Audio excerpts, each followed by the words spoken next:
అక్రమ నిర్మాణాలను ఎట్టి పరిస్థితుల్లో వదిలిపెట్టబోమని, కూల్చివేత తప్పదని తెలంగాణ ముఖ్యమంత్రి రేవంత్ రెడ్డి పేర్కొన్నారు.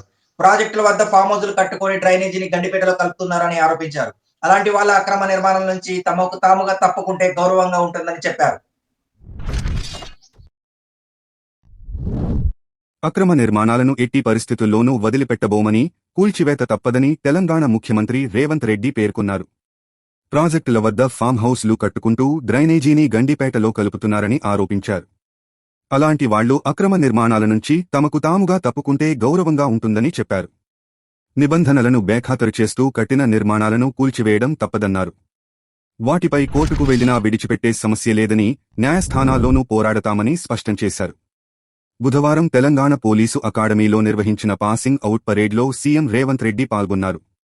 ఈ సందర్భంగా ఆయన మాట్లాడుతూ, నాలాలను ఆక్రమించుకోవడంతో వరదలు వచ్చి పేదల ఇళ్లు నీట మునుగుతున్నాయని అన్నారు. చెరువులు, నాలాలను ఆక్రమించి కట్టిన వాటిని తొలగించేందుకే హైడ్రాను ఏర్పాటు చేశామని వివరించారు.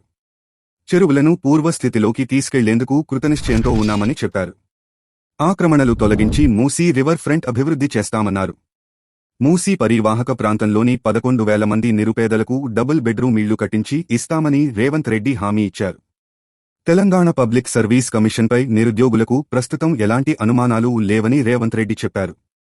కమిషన్ పారదర్శకంగా పనిచేస్తోందని, వరుసగా నోటిఫికేషన్లు జారీ చేసి నియామకాలను వివాదరహితంగా పూర్తి చేస్తోందని వివరించారు. ఇప్పటికే 30,000 ఉద్యోగాలు ఇచ్చామని, మరో 35,000 ఉద్యోగాల నియామక ప్రక్రియ కొనసాగుతోందని తెలిపారు.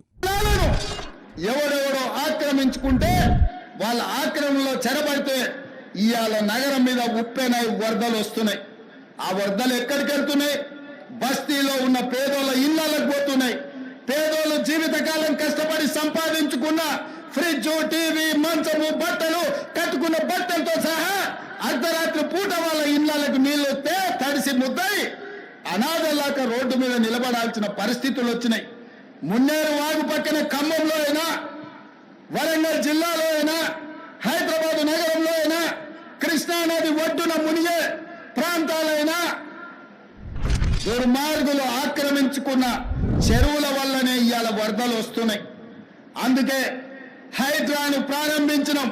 హైడ్రా స్పెషల్ టాస్కే ఈ చెరువులను ఆక్రమించిన వాళ్ళను చెరబట్టాలని, చెరబట్టిన వాళ్ళ నుంచి విడిపించాలని, అలాంటి వాళ్ళను అవసరమైతే చెరసాలకు తోలాలనేది నా ప్రభుత్వ విధానం.